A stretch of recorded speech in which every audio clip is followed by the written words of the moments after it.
Let's start with a simple observation about the modern world. We are living in an era where simplicity is suspected. If you have a headache and go to a doctor and the doctor says, "Go home, drink water and sleep," you will feel cheated. You will think he is a quack.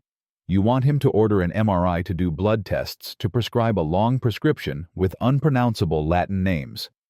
You want a complex procedure. Why? Because deep down, you believe that a problem must be solved by an equally complex solution. If you want to get rich, and someone hands you a 500-page book full of charts and economic algorithms, you will nod, "This is the real secret." But if someone says, "Spend less than you earn," you will pout, "Everyone knows that." We have a deep-seated belief that what is complex is valuable. What is simple is trivial. The ego, the false self that we build, is an addict of complexity. It is like a weaver who never stops working, constantly weaving nets of thoughts, anxieties, and tangled analyses. Look at your life right now.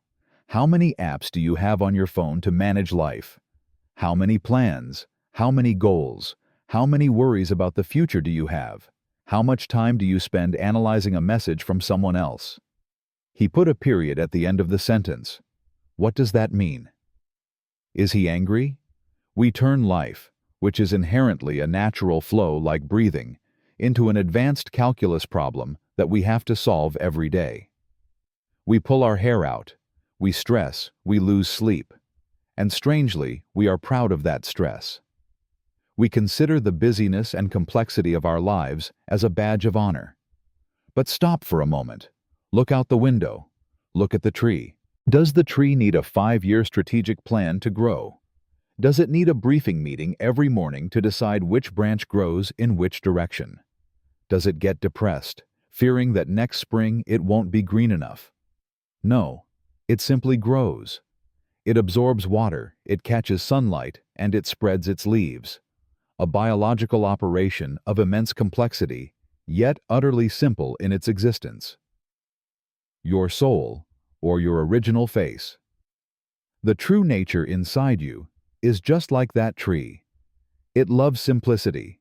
It knows how to live without a user manual. But your ego, like a bureaucratic manager, always stands there shouting, directing, and messing everything up. Today, we will go into the very lair of the ego to see why it loves complexity so much and how you can reclaim the sacred simplicity of the soul. To understand why the ego loves complexity, we must understand what the ego is. In the view of Alan Watts, the ego is not a biological entity. You cannot cut open the brain and find a piece of meat called ego. The ego is an idea. It is a mental image that you create about yourself. It is like looking in a mirror, seeing the reflection, and believing that the image in the mirror is you. But no, you are the one standing in front of the mirror. The ego is an assumption. Because it is fake, it is very fragile. It is always afraid of dissolving. It is always afraid of being discovered that it is not real. And what is the best way for something unreal to feel real? It is to create conflict and trouble. Imagine a bureaucrat in an administrative machine. If society is peaceful and people behave well on their own, then the role of that bureaucrat becomes redundant. He will be fired. Therefore, to keep his seat, he must create cumbersome procedures. He must spawn paperwork, stamps, processes. He makes things so complex that citizens cannot do it themselves, but are forced to depend on him. The ego is that bureaucrat in your mind. If life is simple, eat when hungry, sleep when tired, cry when sad, laugh when happy, then what work does the ego have to do? It would be unemployed. Therefore, the ego must complicate everything.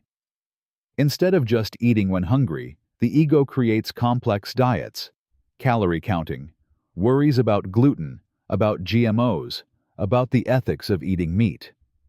It turns a meal into a moral and mathematical problem. Instead of just loving someone, the ego analyzes. Is this person compatible astrologically? Is this a twin flame? Does this relationship have a future?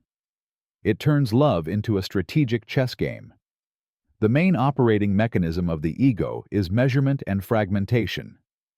In Indian philosophy, the illusory world is called Maya. The word Maya shares the same root as the word meter, to measure. The ego cannot experience the world as a unified whole. It must cut the world into small pieces to control it. It cuts time into past, present, future. It cuts people into good, bad, self, other. It cuts life into success, failure.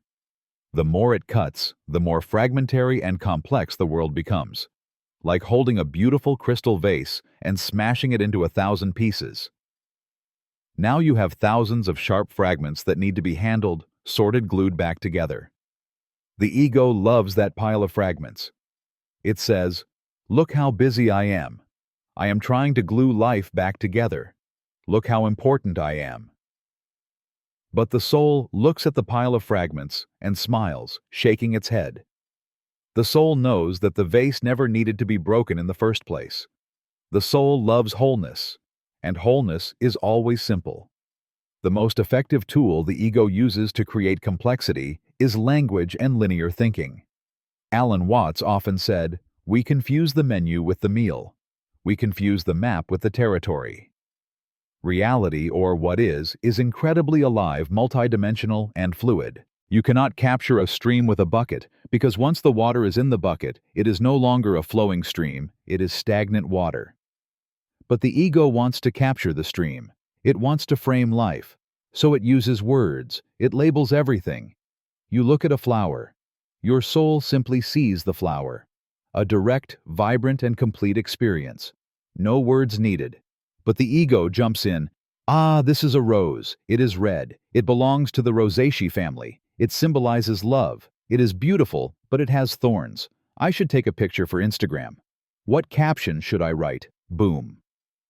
In a split second, the simple experience of the flower disappears. Instead, there is a mess of concepts, biological knowledge, cultural symbols, and social pressure. You no longer see the flower. You are seeing your thoughts about the flower. This is the tragedy of modern humans. We live in a world of symbols instead of the real world. We live in our heads. And the head, the mind, is a maze with no exit. Why?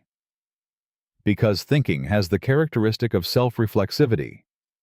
You think about something, then you think about the fact that you are thinking about that thing. For example, you feel sad. The ego jumps in. Why am I sad? Sadness is not good. I must be happy. But I cannot be happy. I am so incompetent. Why am I so incompetent? Maybe I am depressed. I should see a doctor. From a simple sadness like a cloud passing by, the ego has turned it into a storm of analysis. This is what Alan Watts calls worrying about worrying. The ego believes that if it thinks enough, it will solve the problem. But thinking is the cause creating the problem. It is like being in a room full of smoke. You try to use your hands to wave the smoke away, but your waving action only agitates the air more and spreads the smoke everywhere. The soul loves simplicity. Just open the window and the smoke will drift away on its own. The ego loves complexity. It wants to build a nuclear-powered smoke extractor with a 500-button control panel. There is a deep social reason why the ego loves complexity. Complexity brings a sense of power and status. In our society, an important person is a busy person. A smart person is someone who says difficult to understand things. Look at academia, law, or religion. They use a very complex, exclusive language. Why? To create barriers. So that ordinary people cannot understand. So that they become the priest class holding the truth. If a philosopher writes a book that anyone can understand immediately, life is just for living, be happy, he will be looked down upon. Colleagues will call him superficial. But if he writes the ontological existentialism of the being in the context of post-structuralist metaphysics is an agnostic category, everyone will gasp. So profound, he must be a genius. The spiritual ego also falls into this trap. It dislikes simple methods like, just observe the breath. It dismisses that as elementary. It wants complex methods. must visualize 7 chakras, must chant Sanskrit mantras, must perform rituals at exactly 3 a.m., must eat a macrobiotic diet, must decode past lives. The ego likes difficulty. Why? Because what is hard to achieve gives the self a chance to be proud when achieving it. If enlightenment is simple, like putting a glass down on the table, then anyone can do it. And if anyone can do it, then what is special about me? No enlightenment must be extremely hard. Must sit in meditation with painful legs for 20 years. Must climb the Himalayas. Must endure asceticism. So that when I achieve it, I can stand on a high podium and look down at the crowd. You cannot do it, only I can do it. The ego turns spirituality into a high-performance sport. It is addicted to complexity because complexity is fuel for arrogance. The soul is the opposite. The soul does not care about status. The soul needs no applause. The soul is like water. Water always finds the lowest place to flow to the place humans despise. But precisely in that lowest place, water becomes the vast ocean. Taoism calls that the usefulness of uselessness. Great simplicity lies in not trying to become something special. So what is the simplicity that the soul loves really? It is not minimalism in the sense of throwing away all furniture and living in a stark white room. That is just an aesthetic style, and sometimes that style is also very expensive and complex to maintain. The simplicity of the soul is a state of consciousness. Alan Watts calls it Wu Wei, or effortless action. Observe your body. Right now, your heart is beating. Your lungs are breathing. Your stomach is digesting billions of cells, are metabolizing. A terribly complex biological process.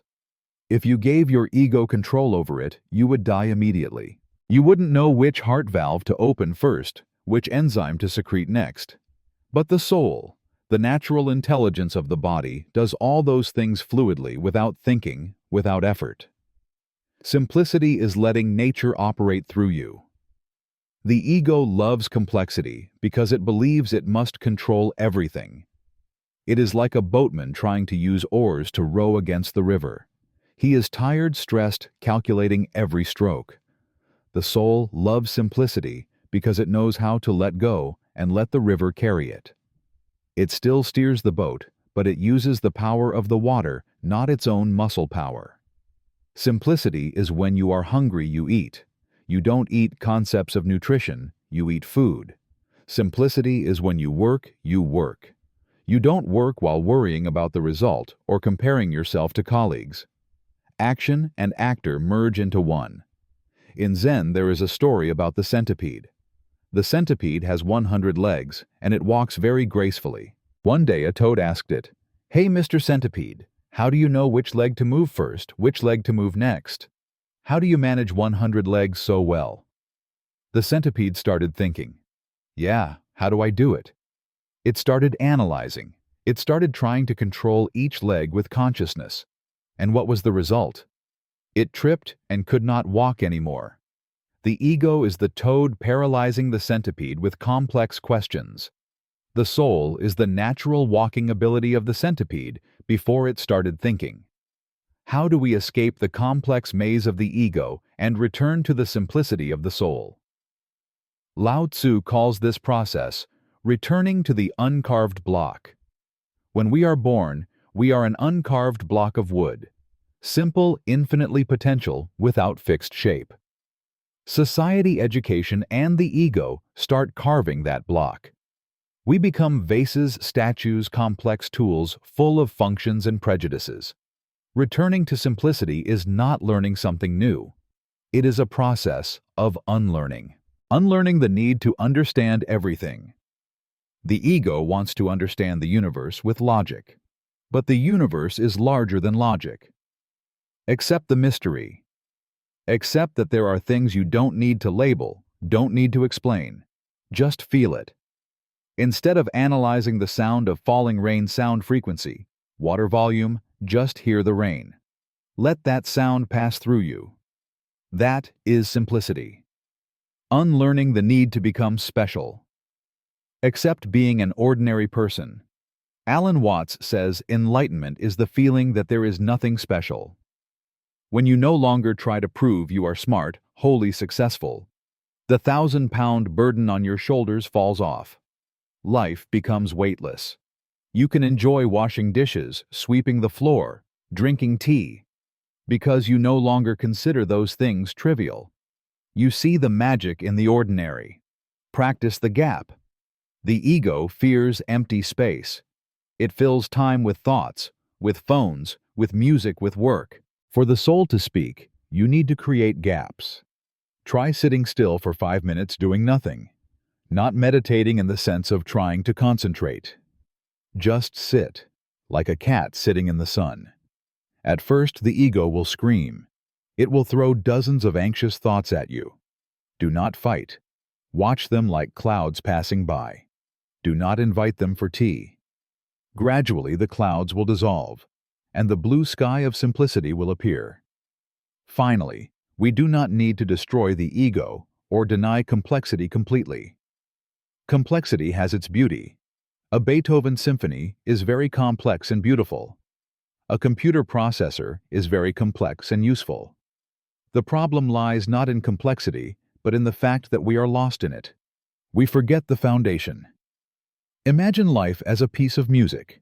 The ego likes the trills, the complicated chords, but the soul is the silence between those notes. Without silence, simplicity music is just chaotic noise. The soul is the white background of the paper for the ego to paint brilliant pictures on. If you paint the paper completely full, leaving no white space, the picture becomes a pile of black ink. Simplicity is the root. Complexity is the branches and leaves. We modern people are living hanging upside down from the branches, clinging to leaves, shaking in the storm, forgetting the solid roots planted deep in the earth. Today, give your soul a gift. Turn off one notification. Drop one meaningless social appointment. Stop analyzing an action of someone. Take a breath, and just know that you are breathing. In that moment, the moment of pure simplicity, you will realize a truth that Alan Watts spent his whole life conveying: you do not need to do anything to become happy or enlightened. You are inherently complete already.